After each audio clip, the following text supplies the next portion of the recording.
Hello and welcome back to Let's Play Wrath of the Righteous with me, Regaton. Let's check in with the hand of the Inheritor. My watch goes on. Greetings, champion. What do you think of the Sword of Valor? It has changed under the effect of my powers. The Herald raises a hand. Do not fret, champion. The great relic, given to the world by my lady Iomedae, will continue to serve you just as it has served all people before now. The Sword of Valor has not lost its protective properties. It has merely changed its design. Some might call it blasphemous, but not I. For the power that changed the banner's design was given to you by Iomedae herself. Well, he doesn't actually know that. He might change his tune. It seems that I caused the Sword of Valor to change. Blood from the wound on my chest fell onto the banner, and that means this mysterious wound is a mark of valor, given to you by my mistress, setting you apart from all the rest, champion. Again, we don't know that. He's really jumping the gun here. Are you sure this wound is a gift from Iomedae? No. I could be mistaken, and unable to perceive the full truth. The Inheritor's thoughts are hidden from me, for I am but her hand.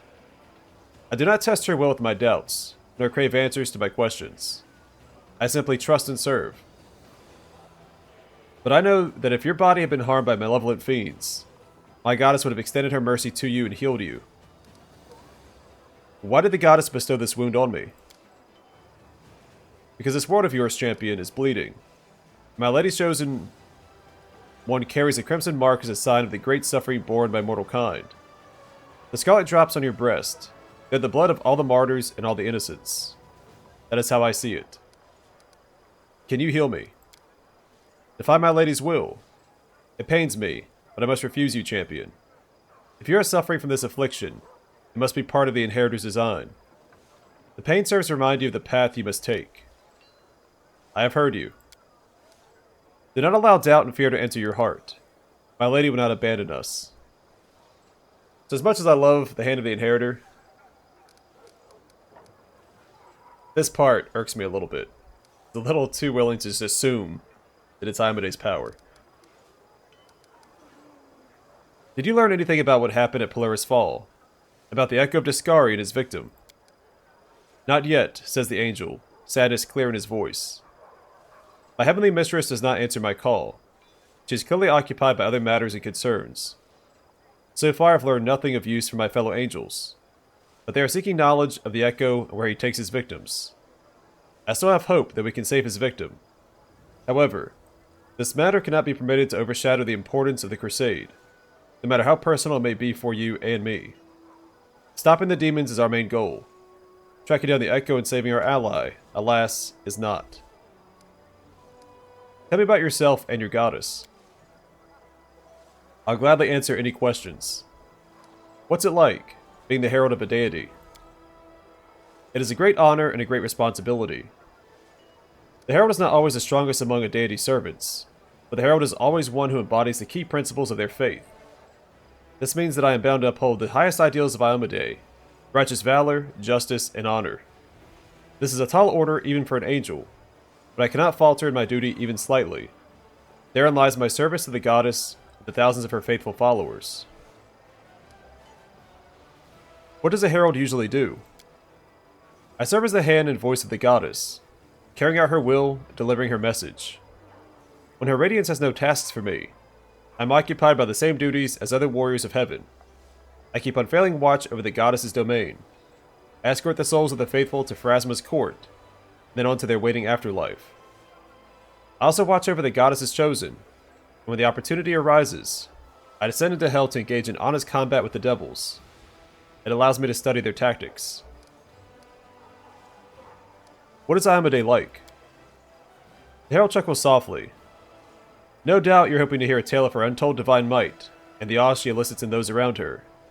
Yes, this is true of the Inheritor, but it is also true that she seemed much closer and understandable to you than to others, such as myself, for example. Iomedae was born an ordinary person in the cursed lands of Cheliax, and traveled a long road before she became the righteous Queen of Heaven. But she's never forgotten who she was before. I'm older than my lady goddess, much older, and still I bow down before her foresight and wisdom. We immortals, who spend much of our time on the outer planes, can sometimes struggle to comprehend the pain, fear, and joy that mortals feel. But not Iomedae. She is as human as she is divine. Why is Heaven's host not aiding the Crusaders? You could have destroyed the world wound long ago. You cannot imagine how your question fills me with sorrow. My greatest desire since the day the world wound opened was to come here at the head of a light-bringing army and drive out the legions of darkness, to harry them until they were cowering in the farthest corners of the abyss. But alas, we, the first servants of the gods, are greatly restricted in what we can do. The Crusades are the mortals' battle for their own world. If I bring angelic forces here, it'll become a war between heaven and the abyss. Waves of power, magic incinerating everything within sight. Armies of celestials and demons fighting in every corner of this world. The consequences would be horrific. Remember, everything you've seen up to now has been the work of only two demon lords, Discari and Baphomet. But in the abyss, there are dozens of creatures with similar power. They are disunited and despise one another almost as much as they despise all that is light and righteous. But be sure that they will not miss a chance to sink their teeth into heaven's throat. If all the demon lords march into Golarion, it'd be the stuff of nightmares, and it cannot be allowed to become a reality.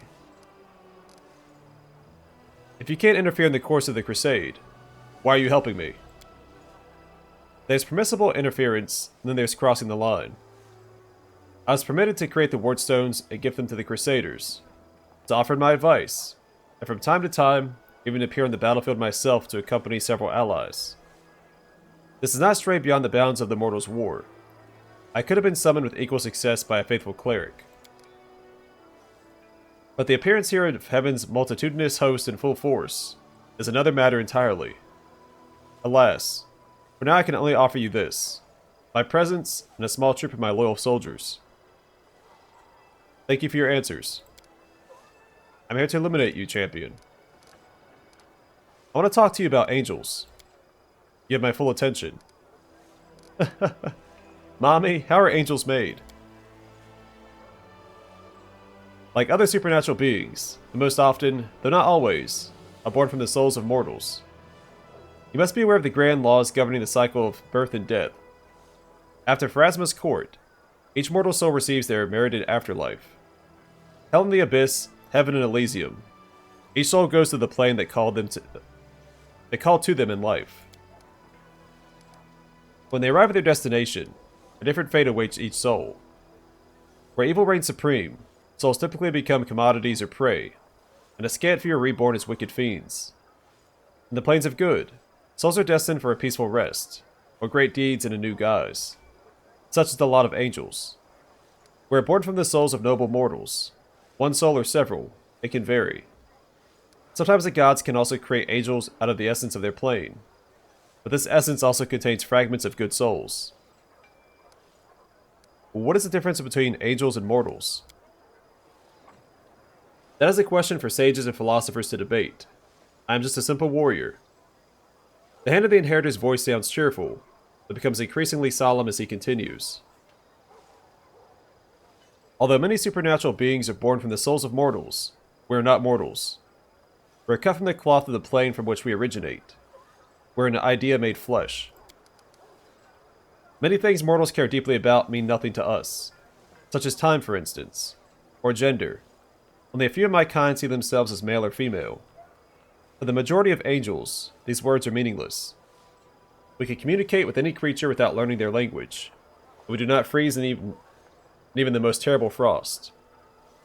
We are different, but we would never look down on mortals because of that, and we will never ever stop praying for you, or protecting you. In Canabris, I touched the wardstone and I saw the angels trapped inside. The Herald of Iomedae gives a sigh beneath his helmet. It was a heavy decision for all of us. My mistress sent out a call to take a stand against the demons, and many angels of heaven answered it. We chose the noblest and bravest from among those who volunteered to sacrifice their freedom for the sake of Golarion, and we locked their souls inside the wardstones. They are fated to stand guard there, inside the cold depths of stone, pitting their unbending will against creeping demonic corruption. But alas, The goddess and I fail to account for the weakness that lurks even in the best of us. Time has not been kind to my brothers and sisters. Despair has taken root in their souls, forcing them to act against their goddess and their calling. Thank you for finding a way to preserve the Wardstone, despite the fact that many of my brothers and sisters inside abandoned their vigil. I do not condemn them. I do not know if I could have withstood the demonic corruption if I had been in their place. The Herald shakes his head despondently. Thank you. I found out everything I wanted to know. It has been a pleasure speaking with you, champion. Can you tell me anything about my power? I'm afraid not. Even I am not privy to all the workings of my radiant mistress. I believe that she has chosen you, and I know that she watches over her chosen ones most attentively. She does not lead mortals by the hand, but allows them to prove themselves, and prove that they are worthy of her divine mercy. Almost as soon as I met you, I felt that I had gained a long-lost brother. The flame of heaven burns so brightly within you, it is impossible to miss it. While Iomedae was still mortal, she underwent the test of the Starstone, and gained her godhood. It may well be that you're experiencing a similar trial, at the end of which you will gain true righteousness and power. I want to go to Polaris Fall. Alas, that is not possible, champion. You heard what the guardians of the temple said. They do not welcome our presence there any longer, at least until all this chaos is settled. I am but a guest there as you are. As are you, and I cannot compel them. I have to go. Farewell. May Iomedae's light be with you. I'm gone.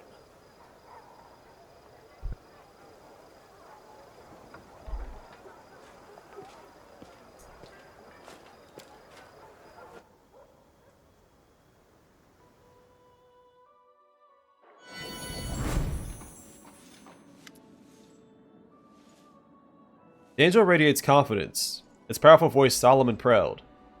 Champion, my heart rejoices to find you in good health. I know you have many important matters to attend to, but first, listen to me. Your exploits have inspired many. The priests in Drezen and Mendev preach until they grow hoarse, surrounded by crowds of soldiers and laypeople. But they are beset by doubt. Should their words stir the soldiers' hearts, spur righteous anger and a thirst for victory? Or should they soothe war-weary souls like a healing elixir? Perhaps they should preach vigilance, and remind the masses how dark and dangerous our adversary is. Tell me what you think. I should carry your word to the priests. Will you be my advisor? I wish to help, champion. I do not know if my counsel will be of any use, for I have never lived among mortals. But should I sense trouble, or see a good opportunity, I'll come to you and tell you the truth.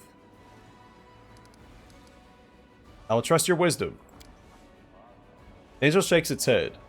These are your warriors, and you bear the burden of answering for them. I know how heavy this burden is, and I'd ease it if I could, but that is not the way of things. This is your decision to make. What do you think the consequences of my decision will be? You can move mountains with a righteous word. The priest's promises of peace will console people, and the tide of brave souls flocking to your banner will not slacken, even in the darkest hour. Their sermons of war will harden your soldiers' resolve, kindle their righteous fury, and inspire them to fight the enemy without regard for themselves. As for the frightening speeches, their purpose is to reach the ears of those who live under the protection of the Crusaders. Not everyone has a strong arm to carry a sword, but many have the gold to buy one. Remind them of the hardships and adversity that our soldiers face, and they'll gladly aid our cause. Alright, so preaching hope.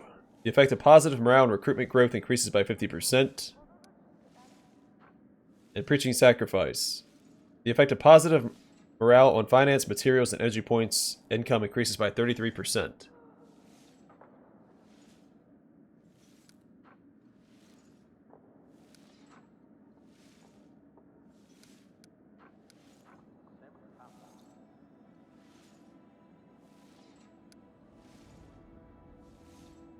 I don't know. I guess we'll go with option 2. None really stand out to me roleplay wise. So let the priest bring comfort to my stalwart warriors. So the effect of positive morale and recruitment growth increases by 50%. You're kind and merciful, and you have my respect. I'll carry your words to the priests. Let them remind the people that hope is alive and shines brightly even in this dark hour. At this point, I'll remain silent. I dare not disturb you further, champion.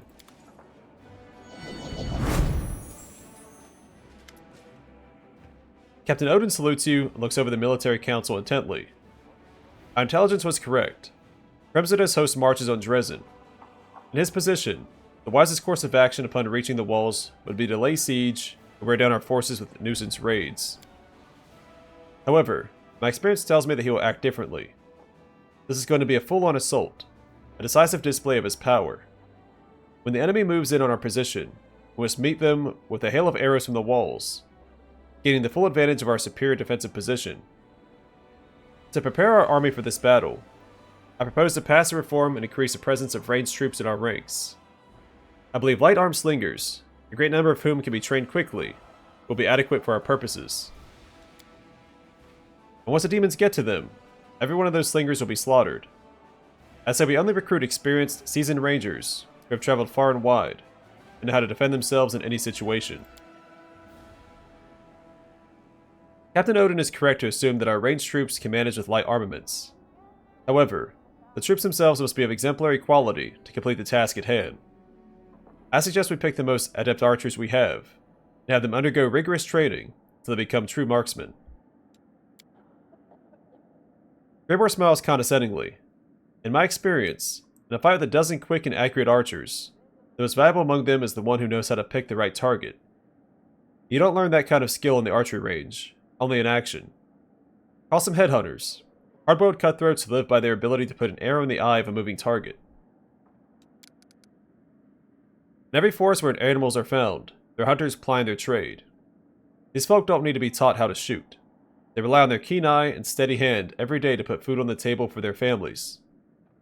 But to call out for hunters, pay them what they're worth, and let them kill cultists and oglins for us, instead of rabbits and deer.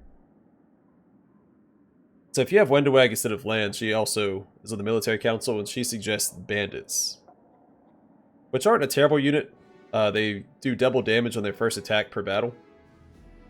But Regals is typically the objectively best upgrade option.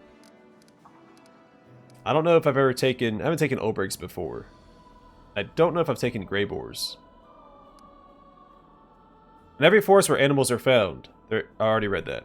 And why is Kremzidus so intent on reclaiming Drezen? By capturing this city, we've gone on the offensive for the first time in decades. We have broken the established mold.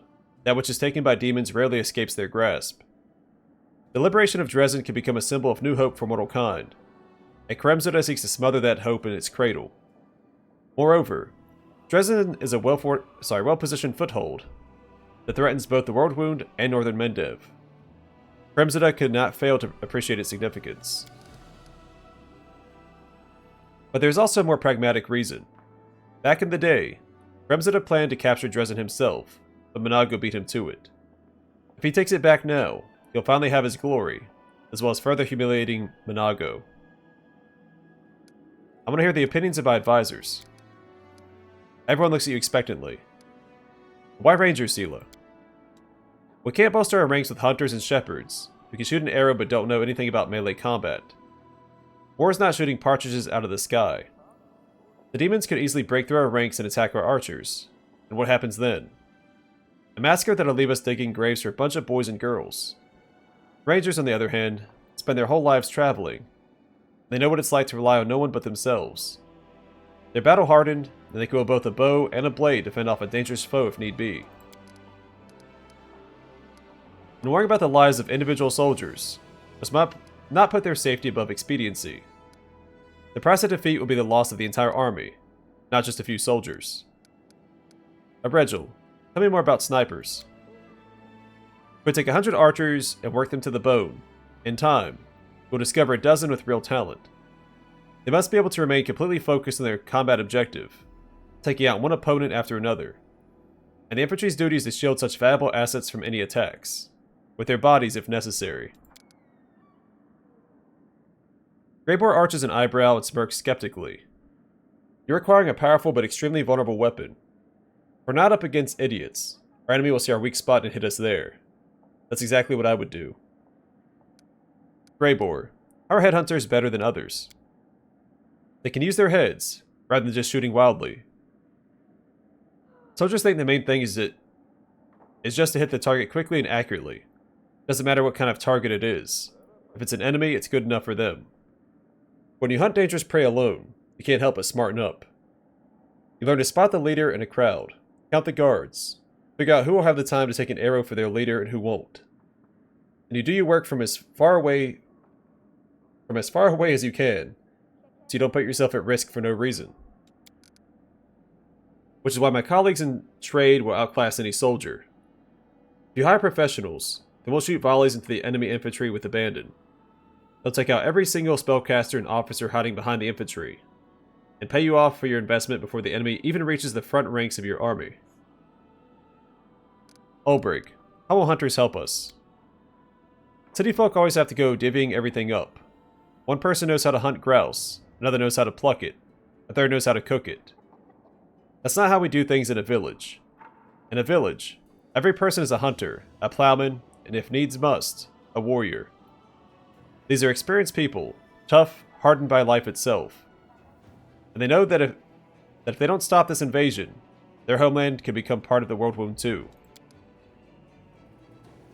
Most of these hunters will never see their homes again. So what if they know how to handle a bow? They're still civilians.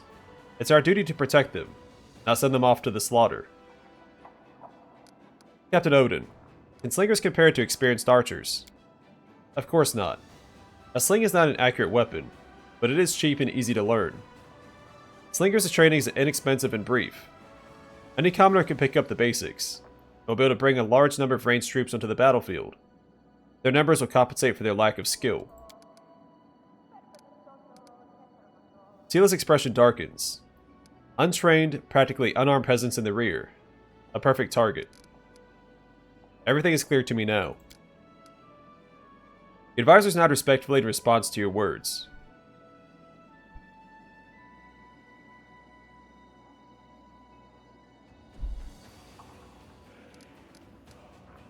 Alright, so the Rangers.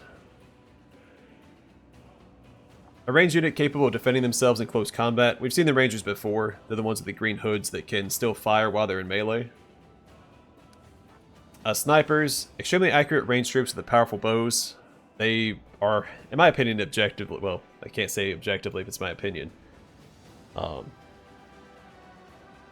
think it's normally agreed upon that these are the best unit you can get.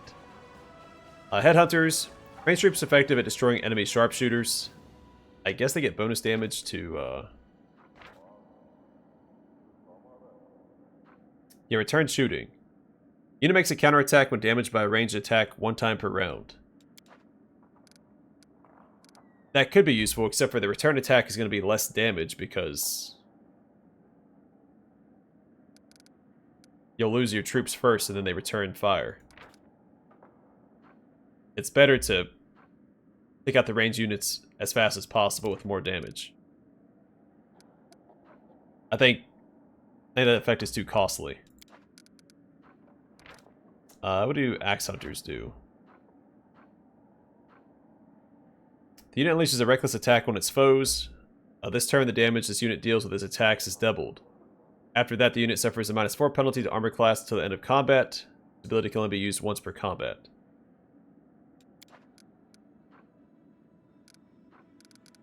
That's similar to Wendwags, except for there's a bigger penalty, and you can choose when to use this. Because the bandits also get double damage on their first attack. And slingers are just like conscripts. Oh, they do get a bonus to armored units.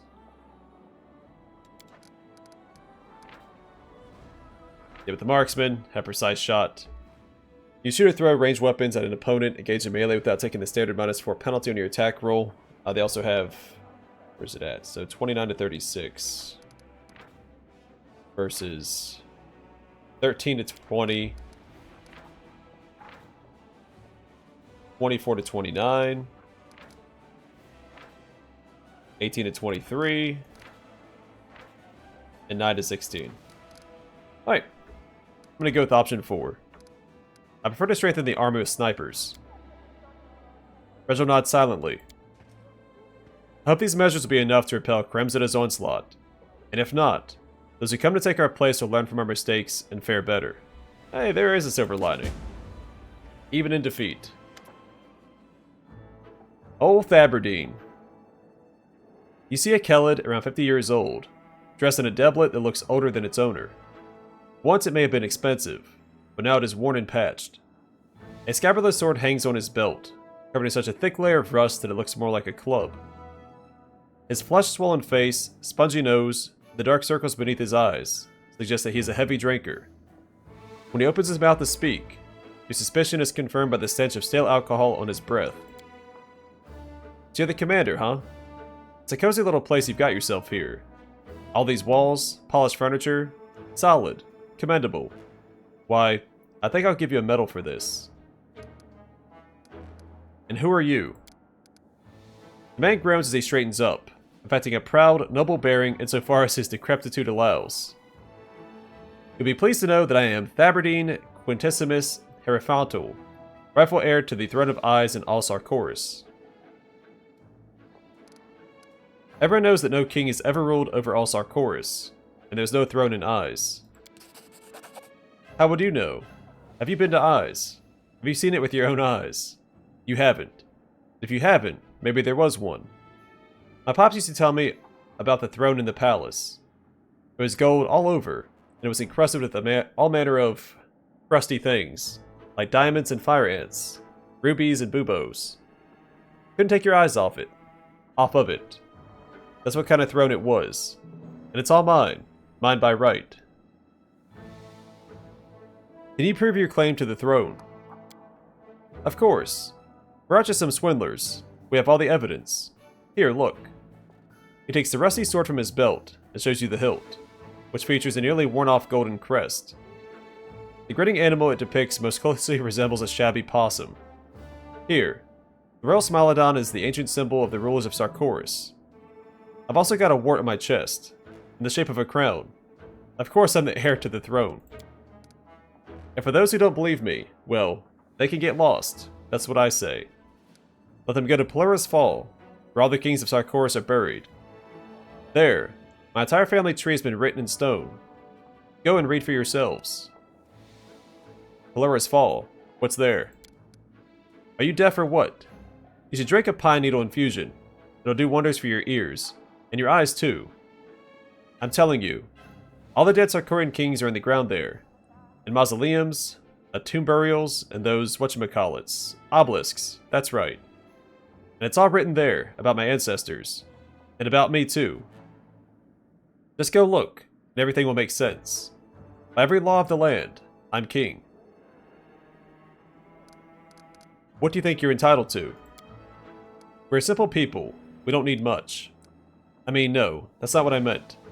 We aren't simple people, not simple at all, and we need a great deal. A king's palace, a throne, lands. But all that can wait until you take back Eyes and make all the demons leave. As for now, I wouldn't mind having a king's residence here in Drezen. A place to sleep, and some hot food. That'd be a start. So the tricks are Mythic Path, you can actually make him a king. And he does help out later. I see. Soldiers, throw this impostor out of here. Hey, why? How could you?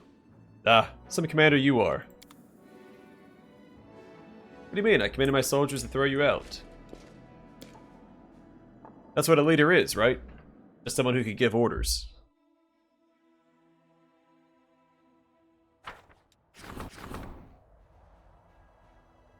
Heavenly audience. An angel is awaiting an audience in Drezen, hoping to share the wisdom of heaven with the leader of the Crusaders.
Huzzah! Good job, guys. The enemy that the Crusaders ran into is not an ordinary horde of howling cultists and lesser demons, but a unit of deadly monsters skilled in battle.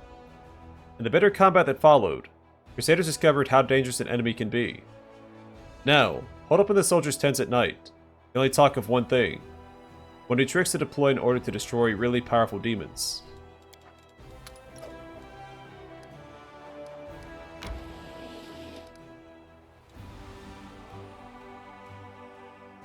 Yeah, we should have that.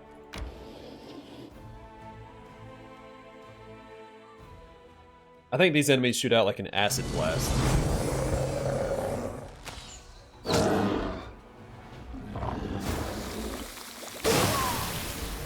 Yeah, like that.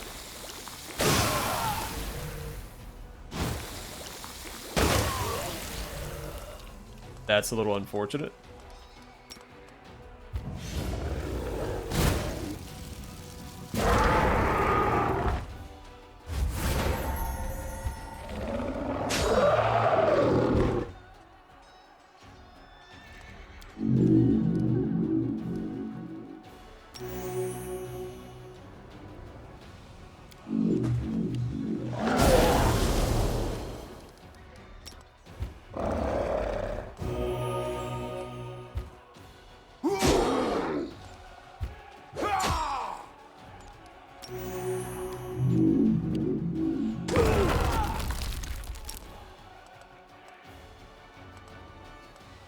I could get all my units back. That's alright.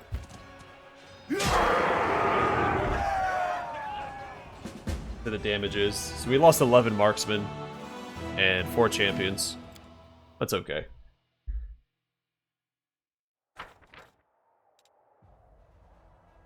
Yeah, I right-clicked the Rift Drake to inspect it. It caused my marksman to shoot. I just want to see if they're the ones that shot out acid. I have to use the portraits at the top of the screen, not the unit itself, because, or the model itself.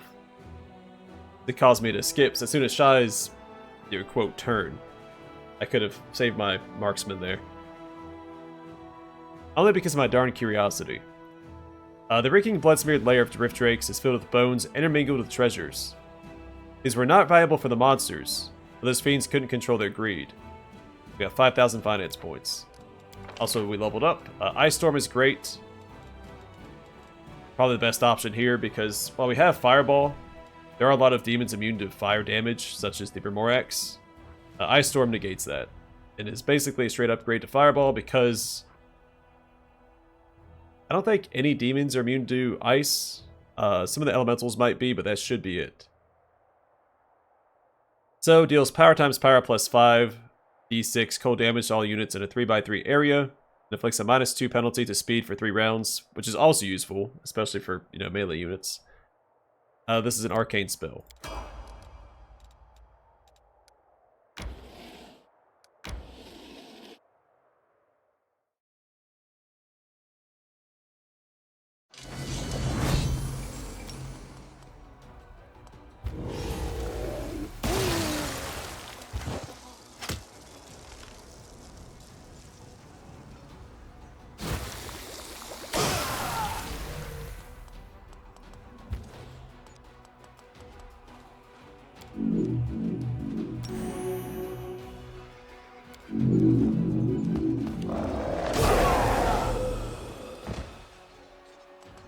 Once again, that's no good.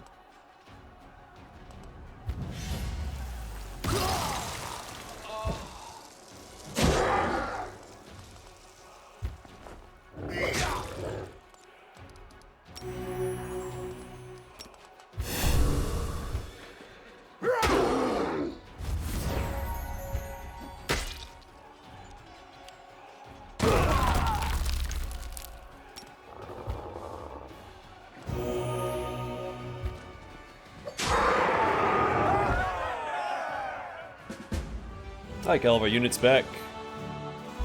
Because now we don't have too many marksmen in the unit where it'll overflow the infirmary. The Crusaders discovered the secret lair of the cultists, who fed the meat of the prisoners to a pack of evil drakes. The breed of monsters is destroyed. Their eggs, covered with rotten mold, are broken.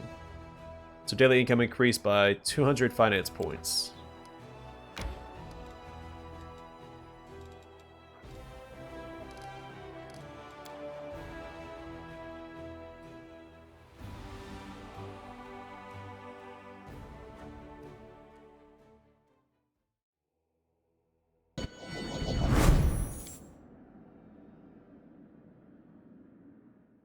Real quick, I want to see if we can build anything.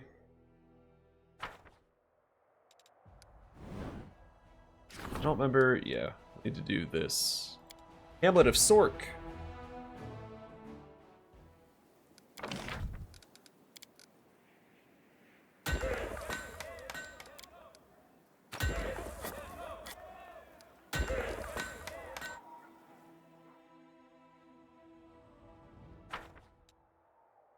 So all the forts on this side should be done. We can do...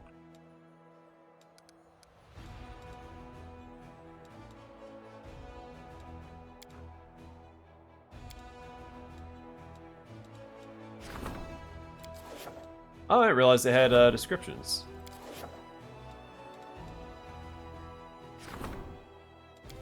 Alright, Keeper's Canyon next. Most importantly, the Alchemist Laboratory for the energy points for our general, because that is carrying the campaign.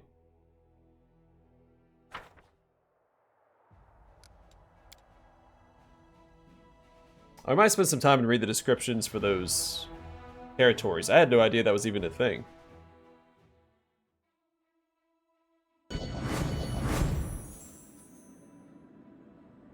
I don't think there's any events that only take a day to complete. But something else might pop up, so I'm not going to rest until next episode. I'm going to wrap it up here. It doesn't matter if we check the decrees or not, because another event could occur.